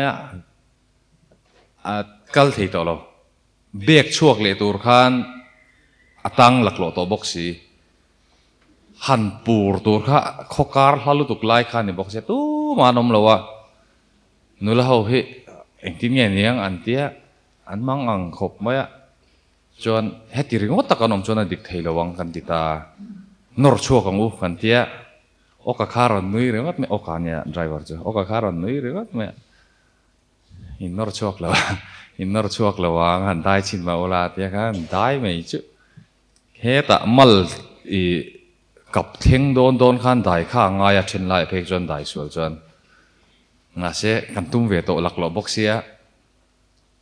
สินใจพอลกันเนี่ยล้อมแต่ขณะที่เวลาใครเสียรู้ว่าตักก็จนกันเนี่ยพร้อมเราปุยเสียฟิตจริงอังจีก็ตู้มากันนมเราอ่ะจนมาเราจะกันตุ้มตากันอินเพลเวกะมีปะฮาวกะเกี่ยวกับเตเนี่ยเชี่ยขันเขาว่าตาตุยกันได้ตาเดียกกันนู่นละฮาวขันอันนี้อินตุ้มตัลจวนอันเดียมีเราเอาผัวตัวขันอินให้เชียร์ลีดราขันนู่นละฮาวขันรันตรังตามีอันบอลตักไม่อันเจ็ดตักไม่ก็มีจานค่ะจนมักตักไม่กันนอร์เบกนอร์ตั้งจีขันนี่แล้ววะอาเบกจงขันกันนอร์เลียมักตักไม่กันนอร์ชวกเทียตันแล้ววะจนกุดที่ขันกันหายอะไรเงี้ยนะตัวค่ะที่จนกันนั้นนอร์ชวกขันเองตินนะหมกกันอินโฟนเทียตาโซลำปังเนี่ยขันให้รวยตัวเจ้านั้นเรากัลโดนะอันที่อาราเละละมาขันนี่ขามีเล่อันเชี่ยมจับราเละละมาขันช่วยตัวขันอันรองกันผูรบมากันบุงรัวแต่ข้ากันเราอินลางท่าบาสกะที่ขันคอยนะกันรอนไงตัวอังตีดันจูนังนี้จุดที่ขันอินกัลอินโลกัลไม่รู้กันนอนเข่งเวชิมชิมังคาที่อัดหลงไงตัวหลักลัวจวนมีช่วยตัวละขันอินมีข้าสมนิปังอากันกติปัลนิรุกกันเนี่ยสินนใจพอลจงข้าสมนิปลีกันเนี่ยคนดักตัวเนี่ยสมนิปังอาCentral Committee เนี่ยนิรุกsorry จอกมาเลย Central Committee มีกัน Director เลย Central Committee มีเนี่ยข้างเขาจงพูดตัวขัน Scorpio ปักขัดเลยสุโมปันนี่อันนั้นก็ละกันบุงรัวจงเนี่ยขันงานโต้เร็มขบปะมาเสียกันชุลุตตาเองตินเงกันเล่นกงกาขาดเลยเที่ยวกันอินปมอูร์มีปาเลยไม่เชื่อขัดยังลำปังอาศัยเที่ยวเราใช่ไหมก ให้ปมเองตินมันอีกขันเกตันขาร์ดอนปะขันอัดเช่นก็กุฏิติจิลอันเดียขัดยังเวลขันมาเสียปะเทียนเริ่มรวดน้ำหมักตักไม่จนขัดยังกันเจ็ดหาเชฟตากระวังขันอย่างเงี้ยนี่มุดชัวนะคารอนเทงตานี่จูมุดคารอนชัวตากันลุไลเวลขลายกันติวาร์กันนุยป่าบกเวลขลายเวลบอร์ให้ซอยเร็มเวลบอร์ค่ะเกมขัดก็กันลานังเอโมกตีกันฮาร์เลจวนมิชชั่นคอมเพลนก็ตากันรวมตัวที่จวนหาดำเดวินโจที่ข้ากันเอเทตาสวยเจลตอนเพจวนินมารุนจัลเฮาซาดูโรลุตุกมายากวช่วงข้าอุยงูรขบขานันเราเสียมาข้ากันดีเลงินก็กลัวมินจุดตาข้างสองเขาจะสวยแต่เราไม่ได้ละกันสิลเวริมพริมจากเจ้าเนี่ยจุกเกจีพีวางกันเรากัลเวนะกันเราตอร์เวนะจานี่นะเฮียนสวยตัวตั้มตักออกมาเสียข้างเวลบักฮะก็รอนสิลระวังเจ้านักกินลุงเลียนจางอินวัดเซปกเวลาแต่อย่างเงี้ยก็บอกกันรอนสวยดอนเนี่ยยังไงอมโดนนะกี่มาตักเพย์จูขวาฮาร์ดอนตัวก็อามารอจูมีนเอาตรงใจปุยทีนังนังนิพนธ์เกนิพนธ์กันเอาตรงใจปุยเจ้างปะเทียนถูเปติระเลขทุนประกาศนับบุงทุ่มจางเรียตาขันอัตบเบราจวนอินใจอินเรื่องมุนขัดปุยนมมุนขัดอินนมอุละอินไลนัดต้นอุละอูนาวอังอินมังไออุละคงไอนั่นไออุละทุนไวโรลินอมรูที่กันหัวนี่มุนขัดริลรุมุนขัดอินไลนัดต้นอูนาวอังอินมังไอคงไอนั่นไอทุนไวโรลคริสเตียนชลายพอลอาเฮียนกันทอนาเฮียนที่ลิปอยหมอเล่นกันเสียอาเชนเตจูจักเดือดเตกันเนียอาเชนเตจูจักเหลาเดือดเตกันเนียกันผูดดานในนังละวะใจพอลกันตุยดานในนังละวะอาเชนจูหันอินเวไม่เทเตปอกันเนียอาเชนเตจูหันเลียร์เวเดือดเตปอกันเนียอาเชนเตละอินลัสติกมันลงนี่ปอกันยังหันมิจะสังกันอินนมพอลนี่อามารอจูพอลอันนี้ที่เละสิกุลอันนี้ที่ฮิโลเร่งอุลากระดูเล่ไหมอะสิกุลาชวนมีตั้มตะกันลูตาอัชเชนดิสติงชันนันพาสะอัชเชนชวนเฟลละอัชเชนจูเองนี่ซัพพลิเมนต์นันพาสะมาเสอันริซัลขัดชูอินอังลาวันนี้ไหมอะอามารอจูคริสเตียนชลายพอลชุดอย่างเดียวบอกชวนอันนี้เถียงชวนคริสเตียนชลายพอลพอมีจะช่างกันออกมาเฟลเดียวอันออกมาเฟลวักโลอันออกมามิวสิกตุยซิกอันออกมาตุยโลเดียวอันออกมาบอกที่ขันทิ้งปุยลุ่มกุยชักแต่พอกันช่วยตัวเช่นขัดเตียนเราโอเวอร์ตัวบอกขัดเตียงจิตขันกันออกมาอาจจะช่างกันออกมาเสปะเทียนเลี้ยกโอรนาตานะเลี้ยกไอ้มานี่นุ่นริมปุยตินนักกงกันโจนาตานะสิกุลนี่ที่ค่ะเราเสียเราช่วยดูแต่ปนเราเสียละเมมเบอร์แต่ปนเราเสียละจากเราเดี๋ยววันนู้นปนเองขายชัวฟอร์ดลุตุกตัวนั้นปนเจมาจุดที่เราเดี๋ยวติดจุดทานเนี่ยเดียอินติมัวลโพซงนี่เราว่าอารุกแต่ละหมอขัดยังจีที่ค่ะพิธีประกาศเจ้าจุดนี้สวยตาก็จะนุ่งเบรตานมีเราขัดยังหมดละก็รอนสายบอกกับบางสายเดียวไหมครับรอนเขียนกันสายบอกกันเลยกันสวยดูจุอารุกเดียวกติไล่ตะขะกันช่วยตุกัลช่วงตาหนุลาดลวงเตยอุดลวงเตยเฮใจมีก็ฝักนักชินประกาศกระสิลเจ้าอินจิรนันเตปโลมังตาอิละเวียนะกี่ปนกับมังมารอจุกับพาสทาลวินกระสิอันกี่จวนอุดลวงเตยเฮียนกันุนฮีอาเชยตัวนักจังแต่อาเชยปั๊บใช่ไม่อามาวังเฮียนกระจายเทโตวินกระจายดำเวพากระถินเชวิโอจุงเฮียนทินใจดำแต่กระเจียร์ทินจุมีเปียละมาตีดันตัวชายดำตะกี้กระเสียเทพามาเซฟอยคัดมาฮีมีอมไลน์นะหมอเองมอไลน์เละมีดังเตะลักกมวลผผานะตัวรังจีเห็นข้างคิลคำเป็นสิ่งไงเราเร่งก็มิติโซอาเอโมลาจิรบานะเอโมอินคอมบานะพอนี่เสเองหุ่นพวกขันมินหูเริ่มจานหุ่นขันมีดังเสียดเนี่ยเราวินทุชาขมินสิลมัลทีนะกติฟูโตกเราเนี่ยเสียดังเตะคิลกันเรลเขาไล่เป็นอีจังลุตุกาอีจันนักขัดเร่งมาเสอีจันลุตุกาฟังขันอีรอนทีเลเจ็ดทีนักขัดเช่นขัดตานไงท่ากันรวมระวังขัดที่เราจงจอกขันที่เดียวเล็กลังจวนอีถูกพวกขมินดังในนั้นจอมได้อีจอกังหันที่ยังจีโมเองมองค่ะ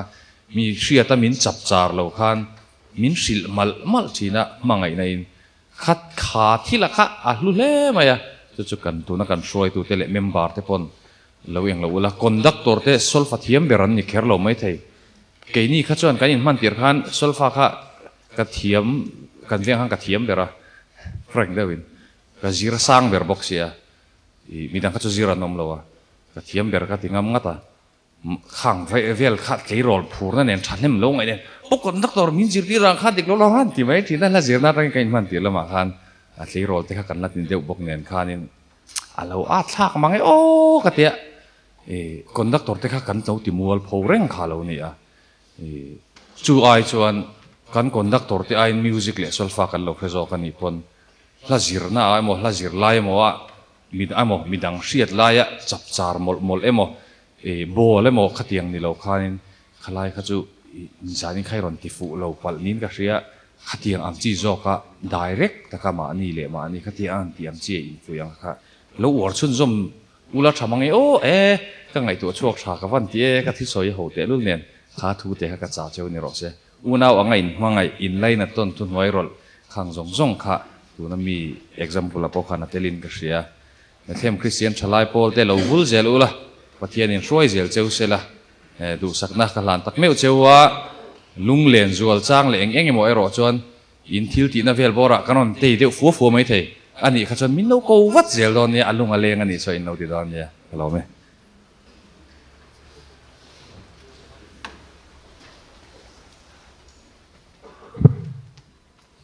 alom ome anti deu mati na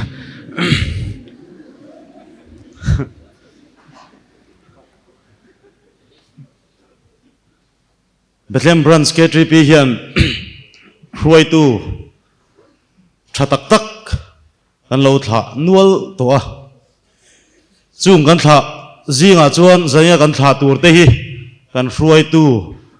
hluber te zinga mi an ni tila kan soi sual lovin karinga an mani line thewa theina sang tak nei an ni veka anin saidu lo mai maya mi uyom tak tak zaina kan thla ani kan ui tak zet chewa Bethlehem Branch K3P te hian in kal zel na tura du sakna kan hlan chewa hei in fiam na chuan chest te karambot tiang te hi pon lama tangin ti dan tur te adik lo lai te che dan tur te muol thin an tia chu tiang deuh chuan nang ni pon lama tangin K3P te min lo thlir to don ani a chunga chuan chet fu lo deuh te le thil chi thrang thrang kha om the ani chunga chuan atu po hi min fin chua chu tianga kong dik kan kal zel theina tura min ko mu zel turin kan ngen chewa chu tiang tur po chuan ral khata in soi sel mai lowa kong dik min ko mu zel tur khan kanan som zui chewa nang ni po rongin bol zel tura du sakna kan hlan chewani hei hi kan thla na ngai hruina thuziak citation kan pek tur chu ani a kan chiaranga hruai tu thla na ama sabera Emmanuel Lorhia Zul Raute pu Emmanuel Lorhia Zul Raute khongain ka chiar chung hian atang hi chu athu pang ai ho hi chu ka chiar to lo nga ma ro chu thil dang hi hruai tu ni kum ti te oma wangin helai hian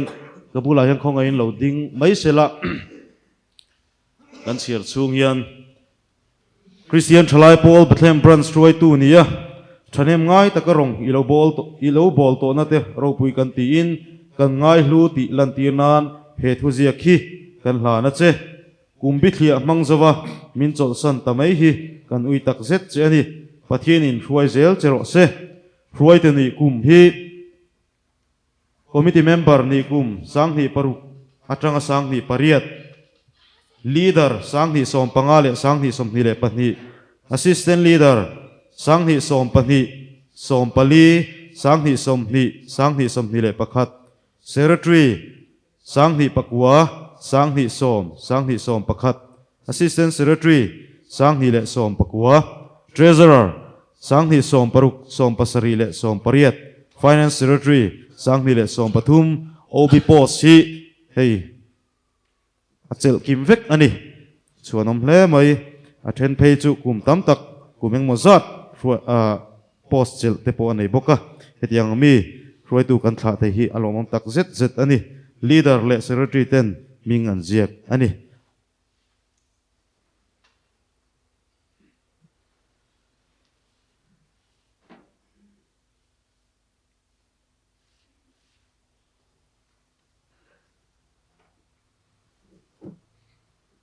không em puar lần mà số mà lâu chuộc sẽ là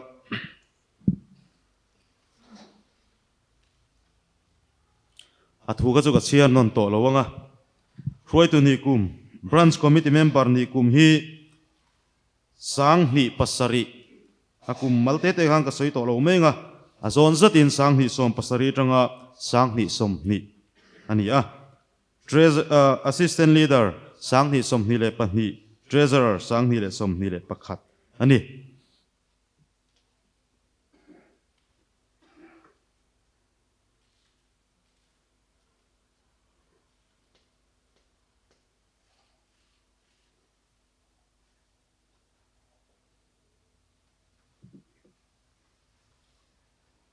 Rangwal David Lar Tran Puya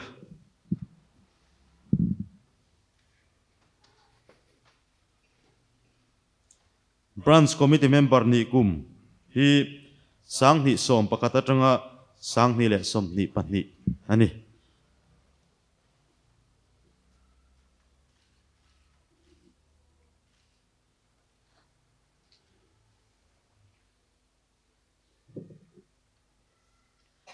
Pu Salmon Arti Kuma branch committee member ni kum hi sang ni som pakwa tanga sang ni som ni le pani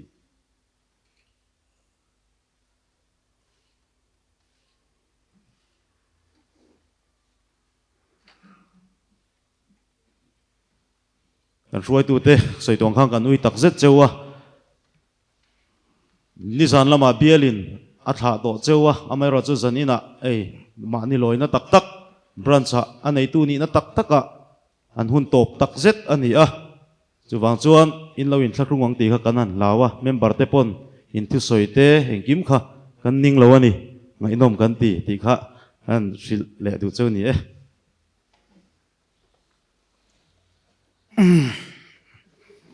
lâu không thế mày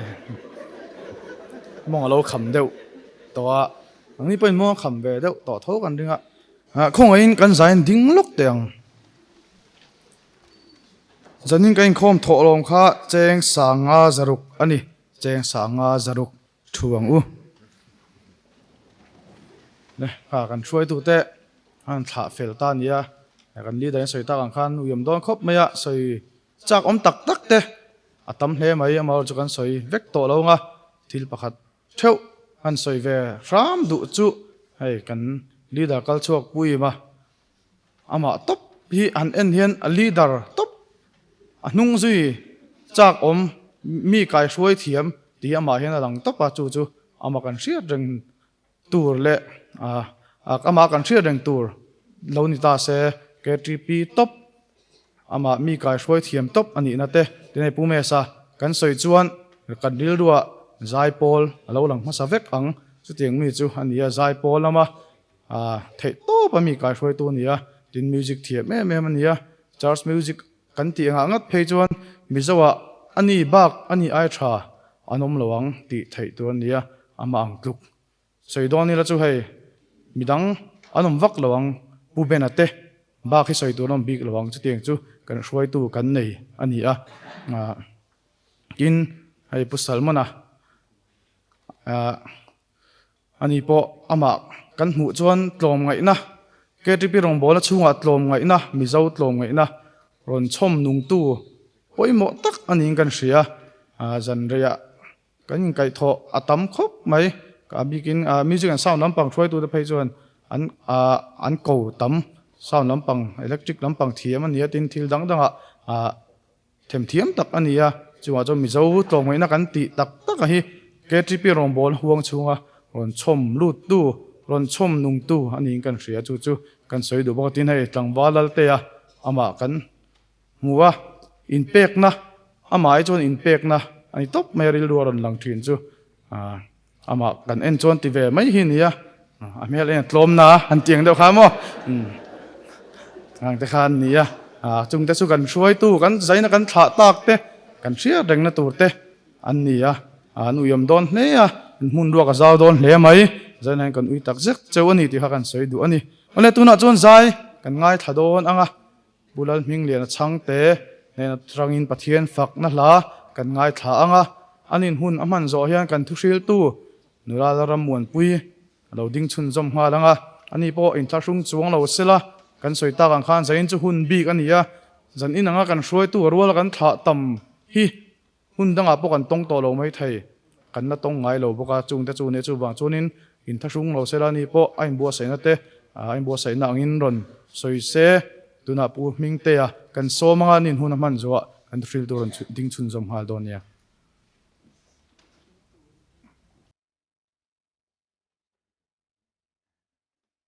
hello pathian ro puinan le an that lai an wang lai ni te pathian ta na hlan kan u te kan throi tu te thla nan wang lai nun ti kan sa nge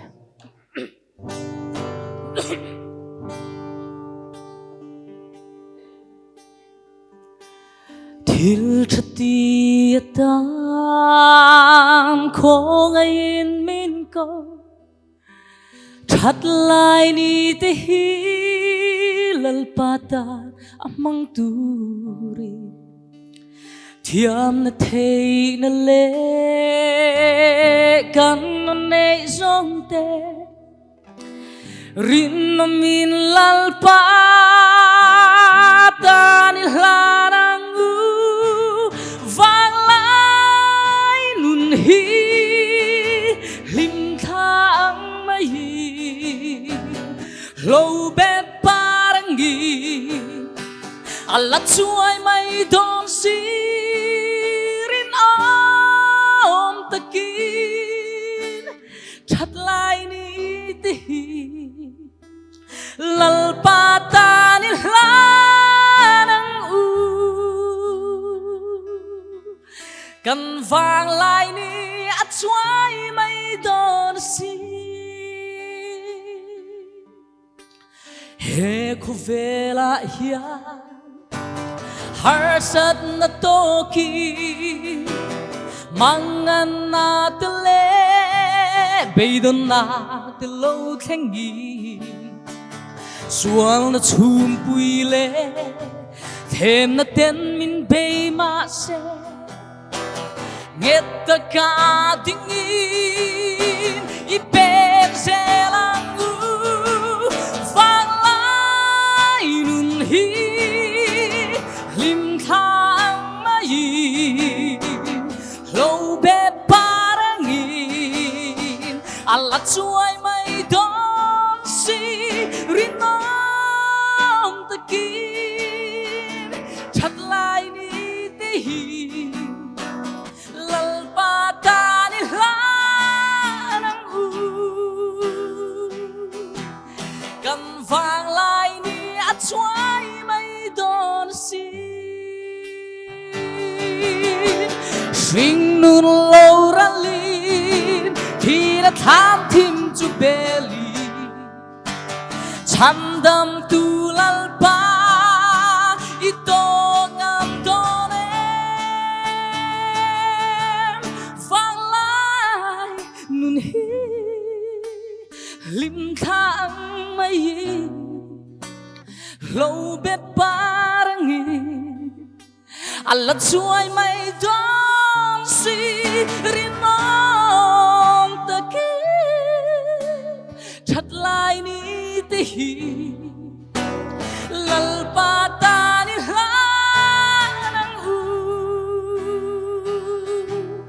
kan vang lai ni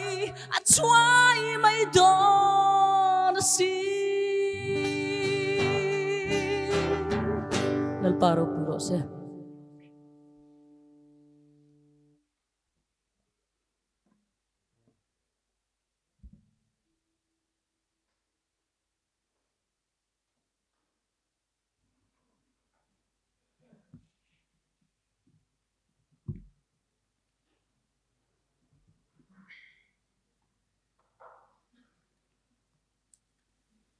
Pathian le ko pathian ni melongai thang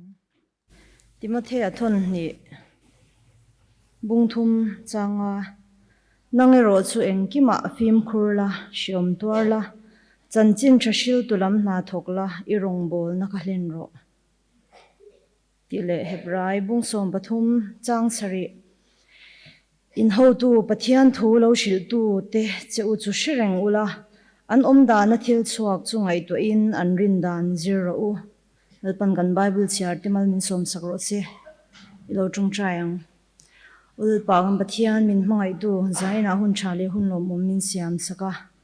shwai tu thatak tak min pe ka wangin lom thokan shil chia an dan lian thil ti thin telal pa zir turin i bible thiang him pon min shil angin zaina hian lal pa kan thu soi tur de po nang man min soi puila zain local khom zong zong te na halal pa kan thungai thak tak le i minga wanga kan thil ti zong zong te kha hlok na kan char chho thine tura nang ma na mal min som sak turi ni khongai na kan di le amen zaina hianin thu tam deuh kha in ba sai na chi ani lawa toite ka soidon ani zaina local khom thei kan van nei le in ka sia hei kan shwai tu kal chuak te an thu soi nung ber ngai thatheya I kan local khom hi kan van nei tak zet ani a khovel chong tak asum do na chong kama leidon phei chuan buy one forget free tiang vel khania zaina hianin kan van nei tak zetin ka sia an wang lai hun zong zong KGP a pathian in a rong bol na tur a pek an rong bol na hlen chuak te kha na huna kan lo in khom the hi kan van nei tak zetani zaina kan chiar ta kan khanin rong bol na hlen ti thupui mangin tlemte thu cha han soi ve kan du'a rong bol na hlen tur hianin tirko pola khan timothe ne na lekha athona tuna kan chiar ta kan khan engkima film khur turin na chani tirko pola te hun lai po khanin timothe khat lei rol te mai ania zaina local khom thia tam jok chu lei rol te KGP in mang 30 year chau te kan lani kan shwai tu te katuna kan thla mek te hun man to zat ngai to phei chuan abul tran tir te chau vek kan lani a I tirko pola po hianin timothe ne na khanin film khur turin achani film khurna tur tam tak he KGP rong kan bol na huna hianin awma khovela kan ni awangin har sat na te mang an na te lungai na te tam tak kan tok thin ani thalai kan ni hun hi swal po ina min du ve hun min chu hun I alama min nu nai tuma chan alang na sathun berani a chuwang chuan hemi shechiang hianin dirko pola hian engkima film khur turin timothe a chang hian zaina hianin geini po hi min cha ani ti kha she thar le ila tin Christian chalai po rong bol na hian shom tuar tur tam taka omani anuam ringot lawa ahlim om ringot lawa lali so Krista nung zui hi khovela kan om chung hian thil nuam ber an shin lo khovel thil te ne na kan chen ho chung chuan ama ero chu shom tuar huam te shom tuar tu te nuna chuan lo thlin na te I alo lang chuak thin ani chuwang chuanin he I swarong kan rong bol na kan hlen na tur konga hianin shom tuar tur tam tak omani ti kan shat kha a tha in ka sia tin chanchin thashil tulam na thokla ti in kan bible a kan huboka chanchin thashil hi Christian te na kan ti tur dik takani kan soyanga hei nulari ni hi om thawa kum sang ni som panga missionary a in pek khanin missionary inge akal don khanin kari ruwa chuanin hei khovel thila po mithia mani a I inge kan veng chunga po kan siang football lama phei chuanin I atui mai chu thushan ni sengin kan veng football konga po sul su tu pai mo ta kanitin lekha thiam ani at in chungwa din huna po ni sengin missionary lo khanin eile in zon konga po I na thatak kha muang ti kha arin oma I mi te chuanin an lompui ni ke pun ka lompui thoma seng karil ru alo om dan chu pathianin asiam chan ang takin ani chu a om ti kha karil ru khanin alo oma I ama po hi ka shil to em ka shilawa I chu pathian ina thalai te ke mani mishing te min siam chan hi chanchin thashil tura din kan ni chu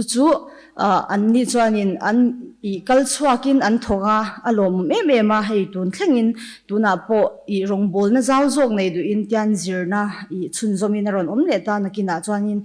I pathian tan han ala tangkai na sale zwal don ni khate ang khanin headline hun om zong zong te ro hi chu kan kal chuak ve theilawa ame ro chu he twal chung rongbol na hian ti tur tam tak kan neya chanchin thashil tulam na thok turin I tun ain sale zwal hianin chan lai la kan ri ru te in siam thar so sawila kadua tin hetilaya hebrai akan huang khanin kan shwai tu te kan she veka keipo Christian chalai pol ka in man chan tir I an mani hi min titlang nel tu te I rongbol I KGP nuam min ti tir tu te tlang nel takamin siam tu te an nia anu yom don le in ka sia anang ni po in ni vekang an mani tu na mi kan tha tur te hi han en wang ula tu na KGP a lo in mang thar te po hian in shat vek an ni kha ka ringa I an dana hian zir tur tam tak kan ne ni mi in ang lo theu an ni a chen chu leadership nei thadeu te a chen chu music lama kan mi thlang hal theite a chen chu an tel lawa Christmas na tlanga pianga decoration thil alo om chuan kan mi thla chin te an omani tin a chen de chu tuna po hianin no pang chu nu vela a hruai tam tak hi tuna kan KGP member active tak te hi in ni ti kha ka sia a chuwang chuanin a kan ta na tuna KGP mek te ta na mi hlu em ti an ni vekani an wa hianin an mani theu hi an mani a hian an special veka I theina sang theu talent sang theu an nei kha pathian tan rongbol na hlen chhuananin an hmangani chutia ang che chuan kan hruai tu te ang hian ke ni po in ti ve thei kan ne ni mi chaklo ni in ngai mai theya mi te ti ang theilo ni ngai mai thei ma sengin kan ti theina zon a in ang lawa ka thei ang hi mi te nan thei vek lawa mi te thei ang hi ka thei vek lo thei chu tak chunia KGP ro puina chu chuwang chuanin he pol ro puya hian pathianin rongbol turin min thlanga Christian chalai pol member kan ni ta sa a ho u rongbol na hlen turin thei to pi chuang u lalpan kan thusoite mal min som sakro se amen le lo mom hle mai kan thusil tu ne atangin chu cha poimo takundei lo te chuin kan ngai thla tin nei pu ming te a ne rain pathian fakna hla moi tak ngai nom tak nung tak kan ngai thla boka alo mom hle mai kan khom te kan lo wang do na nga kan khom kan ban main pathian fakle cho moi nan Christian habu number zanga som pathum na number zanga som pathum na lal isuanen engkim aro pui ti hlai kan sanga kan sak zoa lal biak na kan soi rualanga kan khom kan bang don nia kan zain lo dinga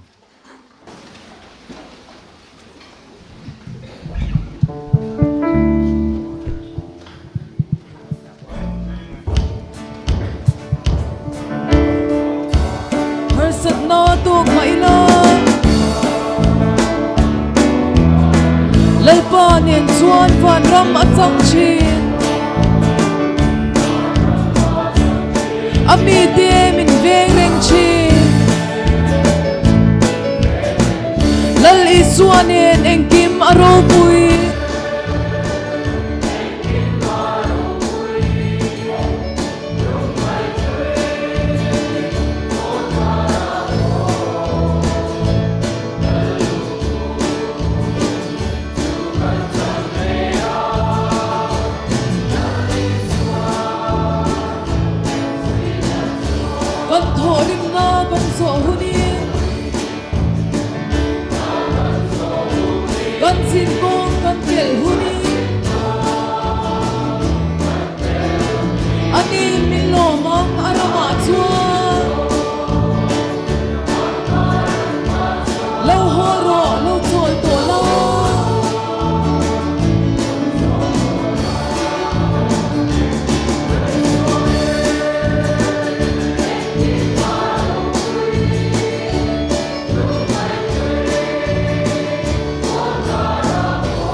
trong tai ruột u